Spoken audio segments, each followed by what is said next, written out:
Millionaire leaves pregnant wife for mistress, but she was hiding a secret that changes everything. In a quiet suburb of Charleston, the wealthy magnate James Blackwood seemed to have it all: a thriving business empire, a palatial home, and a beautiful wife named Caroline. Yet beneath the shimmering veneer of success lay a marriage teetering on the brink. In a single night, James shattered the illusion of their once perfect union when he confessed he was leaving Caroline for a stunning woman named Vanessa, his longtime mistress.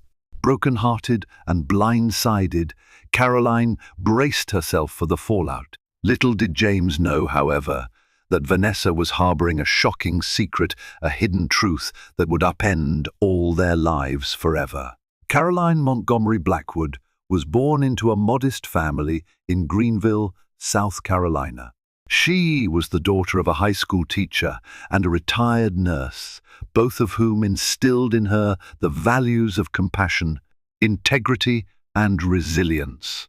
She carried these traits with her when she moved to Charleston in her early 20s, determined to make something of herself. That was when she first met James Blackwood, a man whose very presence could light up a room with sheer confidence. He was older, already wealthy from a series of real estate ventures that propelled him to local fame, and possessed a magnetic charm that drew Caroline in from the start. At the beginning of their relationship, Caroline found James's ambition intoxicating. He had a way of making the impossible seem easy, dreaming aloud of building an empire that would rival the biggest names in the country. In return, James found Caroline's warm spirit, an unwavering support, a welcome refuge from the cutthroat negotiations and corporate posturing he faced every day. They fit together like two puzzle pieces, one bold and visionary, the other empathetic and steadying. The synergy of their union was undeniable, and it didn't take long for them to marry in a lavish ceremony overlooking the harbor. Life after the wedding was a whirlwind of business deals and social galas. Caroline found herself the graceful hostess of James's many parties, forging connections with the city's elite. Yet beneath the glitter, she couldn't help but notice the toll that James's never-ending aspirations placed on their relationship. He traveled often. He came home later and later, or sometimes not at all. When Caroline confronted him, James would dismiss her concerns with a reassuring smile, telling her that every sacrifice was for their future. And for a while, that answer worked. Caroline trusted him, loved him enough to let her doubts remain unvoiced. Things began to shift when Caroline suspected James was becoming restless, his interest drifting. He started showing more signs of dissatisfaction at home, small criticisms, a certain impatience when she spoke about her day, a reluctance to talk about the future unless it involved business. Then there was his phone, which he guarded with an intensity that made Caroline's stomach churn with suspicion. Late-night texts, hushed phone calls, business trips extended for days without explanation, her mind buzzed with possibilities, each darker than the last. Caroline tried to talk to him, but each conversation ended in evasion. James would deflect with claims of new clients or last-minute negotiations that absolutely couldn't wait. He grew distant, almost cold, as if home life had lost its luster for him. In many ways, he was already gone before the confession, before the heartbreak, before the raw devastation that was about to unfold. Caroline never imagined that a few hours later, on a night that began like any other, James would walk through their ornate front doors, take her trembling hands in his, and utter those fateful words, "I'm leaving you." The initial shock left Caroline speechless. Her palms went clammy, her heart thundered against her ribs, and she felt an inexplicable cold creep into her bones. James's voice echoed in her ears, "I'm leaving you," but the words didn't quite sink in. She stared at him, searching for the gentleness she once loved, hoping to find some trace of remorse or doubt. Instead, she saw only steely resolve, He explained he'd fallen in love with another woman, Vanessa Carter, and though he had planned a more gentle revelation, he couldn't stomach living the lie any longer. Caroline wished she could put a face to this name Vanessa. The only clues she had were scattered comments James once made about a brilliant marketing consultant he'd hired to revamp his real estate firm's public image. Caroline recalled one particular evening at a corporate gala when James introduced her to Vanessa. At the time, the name was fleeting, overshadowed by a swirl of introductions. Vanessa was a tall woman with striking features, honey brown hair swept into a sophisticated chignon, piercing grey eyes, and a captivating confidence.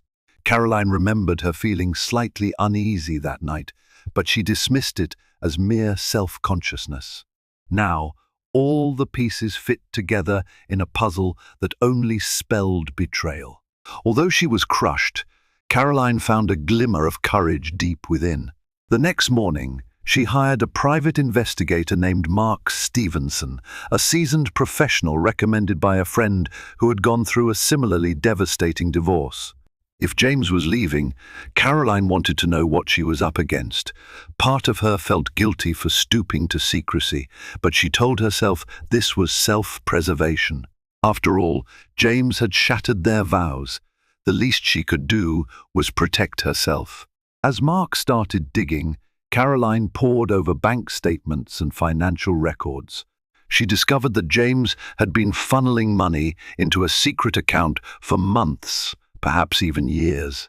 She found suspicious cash withdrawals, hotel receipts, and flamboyant purchases she never saw brought into the home. A swirl of questions crowded her mind. Was their entire marriage a sham? How long had James been planning this exit? The house was eerily silent in his absence. She wandered from room to room, occasionally finding reminders of him, a tie slung over the back of a chair, a nearly empty bottle of his cologne in the master bathroom. The smell of him lingered in the air. Every detail was laced with heartbreak, but more than anything, it infuriated her. She promised herself that she wouldn't let him walk away scot-free if that was indeed what he was planning. Soon, Mark emailed her a hefty file. It contained photographs of James and Vanessa at an upscale restaurant, or stepping out of a black limo, or holding hands at a weekend getaway in Hilton Head. The timestamps showed their rendezvous going back nearly 8 months. Caroline stared at the images until her eyes burned. There, in front of her, was incontrovertible proof of her husband's betrayal. Yet for all its painful clarity, it was only the beginning. Unknown to both James and Caroline, Vanessa Carter had her own buried truths, ones that would force them all to confront a reality more shocking than anything they had imagined. While Caroline grappled with the remnants of her life, James was riding the wave of his newfound freedom, reveling in Vanessa's affections. He relocated to a penthouse suite at the Renaissance Hotel, offering panoramic views of Charleston's historic harbor. The move was as much about convenience as it was about flaunting his wealth. He had no intention of hiding his affair any longer. The tabloids got wind of it, running stories with titles like Real Estate Mogul James Blackwood Splits from Wife, accompanied by speculative commentary on who the mysterious mistress might be. For her part, Vanessa played the role of supportive partner, helping James pivot his real estate brand into new territory. With her marketing expertise, they positioned his firm for explosive growth across the southeastern region. They were photographed at high society functions, arms intertwined, the glimmer of success sparking in their eyes. James felt invincible. He had money, influence, and a mesmerizing woman on his arm. In his mind, the world was at his feet. Yet, behind Vanessa's polished exterior lingered an anxiety she couldn't shake. She spent hours on the phone with someone whose number she never saved under a real name, always stepping out on the terrace to ensure James wouldn't overhear. Sometimes, in the hush of early morning, she would break down in silent tears. James noticed the occasional puffiness around her eyes, but chalked it up to the stress of launching his new marketing campaign. The truth was, that Vanessa was living a double life, a precarious balancing act that threatened to collapse under the slightest pressure.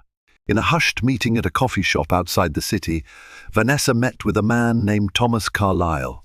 He was not a business associate, not a relative. He was, in fact, her husband. Their marriage was a secret she had kept from James from the very beginning.